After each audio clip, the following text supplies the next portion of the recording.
आज की क्लास में हम सीखेंगे डीमल्टीप्लेक्सर के बारे में। लास्ट क्लास में हमने मल्टीप्लेक्सर को अच्छे से समझ लिया है, कैसे डिज़ाइन किए जाते हैं ये भी हमने सीखा। तो चलिए स्टार्ट करते हैं आज की हमारी क्लास।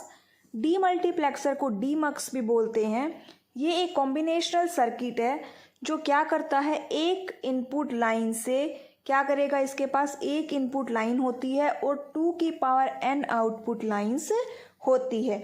डिस्ट्रीब्यूटर इसको बोलते हैं। एक इनपुट लाइन होती है और 2 की पावर n आउटपुट लाइंस होती है।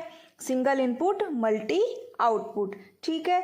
अब यहाँ पे जो सिलेक्शन लाइंस होती है उनके बेसिस पे ये डिसाइड होगा कि कौन सी इनपुट इन आउटपुट से कनेक्ट होगी। डीमक्स जो है वो मल्टीप्लेक्सर का ओपोजिट होता है।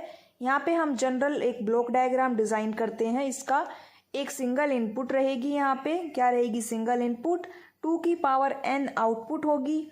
ये जो n है, n क्या है यहाँ पे, ये सिलेक्ट लाइंस है। ये 1 इंटू 2 की पावर n डीमल्टीप्लेक्सर का ब्लॉक डायग्राम है। n की वैल्यू यहाँ पे 2, 4, 6, 8 चेंज होती रहेगी। तो n की वैल्यू जो होगी उसके अकॉर्डिंग डीमल्टीप्लेक्सर का नाम चेंज हो जाएगा।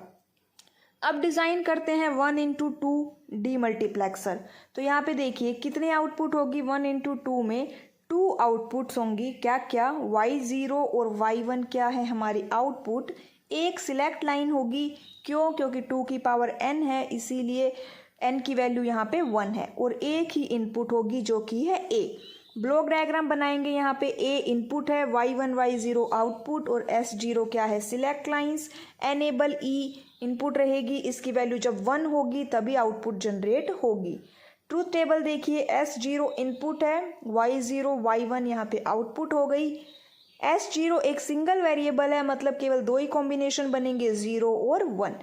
जब s0 की वैल्यू 0 होगी तब y0 के पास क्या जाएगी, इनपुट a जाएगी। और अगर s0 की वैल्यू 1 है तो मतलब y1 के पास क्या करेगी, इनपुट a कनेक्ट करेगी। ठीक है, इतनी बात आपको समझ में आई कि एक टाइम पे इनपुट एक ही आउटपुट के साथ कनेक्ट होगी। अब लॉजिकल एक्सप्रेशन यहाँ पे निकालते हैं y0 का। तो y0 का क्या है यहाँ पे, s0 बार a और y1 का क्या रहेगा, s1a। ठीक है, s0a, ठीक है, S1 नहीं है यहाँ पे, S0 है। अब यहाँ पे इसका लॉजिकल सर्किट बन जाएगा। 2 एंड गेट चाहिए, 1 2, जो कि 2 आउटपुट जनरेट करेंगे। और इनको इनपुट दे दी हमने S0 बार और A।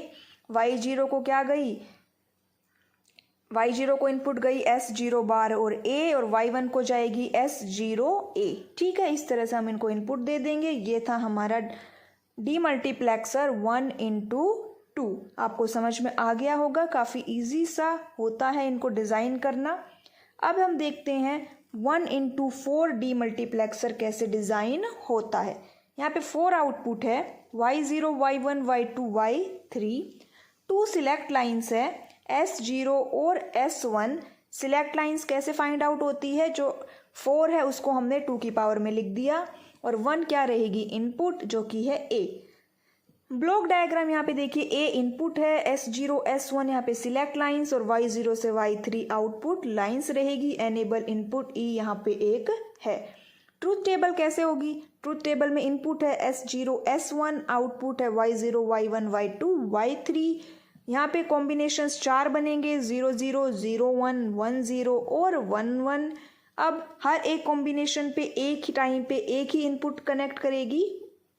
तो पहले y0 से कनेक्ट हुआ, फिर y1 से, फिर y2 से, फिर y3 से हमारी इनपुट कनेक्ट हो रही है। बाकी सब क्या रहेंगे, उस टाइम पे 0 रहेंगे।